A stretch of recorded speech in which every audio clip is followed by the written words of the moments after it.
After the previous picture I colored in this book, I needed something to lift my mood. I needed to do something that would cheer me up a little bit. Because even though the last picture is pretty, I'm not sure about it. I have doubts and I really don't know how should I feel about it. I have a cinematic coloring video of the dragon page from this book on my channel, so if you want, you can check out the previous video in this series, Coloring with a Purpose, and I will also put the link into the description box below. In that video, I also talked about what the page revealed to me and about the fear of getting back into my comfort zone. I also mentioned browsing Pinterest for the inspiration. There was one picture that caught my attention, but it didn't fit the dragon page. Still, I had it in mind and I really wanted to try it, and when I saw the page I'm coloring right now, I knew that it's a perfect page where I can use this inspiration. The reference picture was completely different from what I'm doing here. It was a colorful image with bright colors and something like a spiderweb on it. Only the spiderweb was black and I really loved the vibrant and bright colors, so I decided to apply similar colors on this page. I'm also not doing the spiderweb here and I will do a bokeh effect instead. I started applying the colors and it felt a bit like I was starting a galaxy again. If we look at it, it can resemble a galaxy a little bit, but when I think about it, what is a galaxy actually? I feel like I call galaxy anything where I throw colors on the page without order, let them flow and merge, and create an abstract background full of colors and stars. So, by my definition, this could also be a galaxy. However, there is a feeling that separates these two things in my head. I know everyone can see and feel it differently, but art is personal.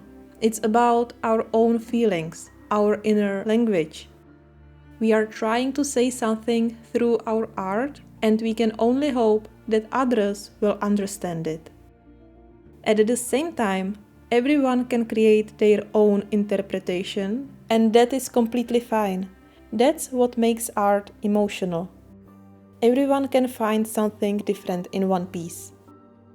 So, what was the purpose of this page?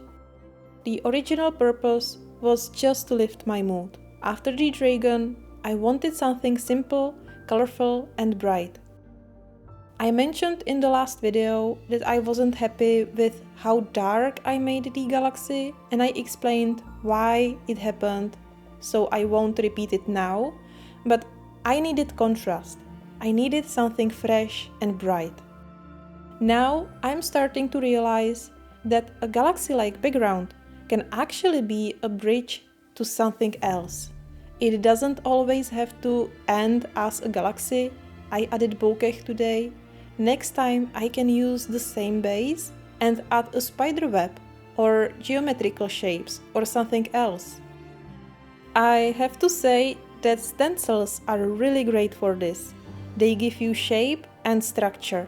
I have many of them and barely use them in my coloring books, so I would like to change it on my future pages, and I would like to explore more options and possibilities with them. Anyway, I think this page really helped me. It actually continues what started in the previous page. Both pages, the dragon page and today's page, are helping me realize where I stand and giving me the direction. I'm now realizing that I don't have to avoid galaxies or galaxy-like backgrounds, but I can take them further. That gives me a lot of new possibilities, and that's just awesome.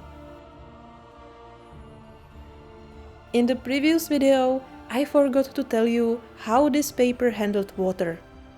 I can say it is the same as in previous coloring books by Hanna Karlzon. There is no bleed through to the other side, and I'm using White Nights watercolors, which are very pigmented and can be quite staining, but even so, the paint doesn't bleed through the page and the page is only slightly wrinkled.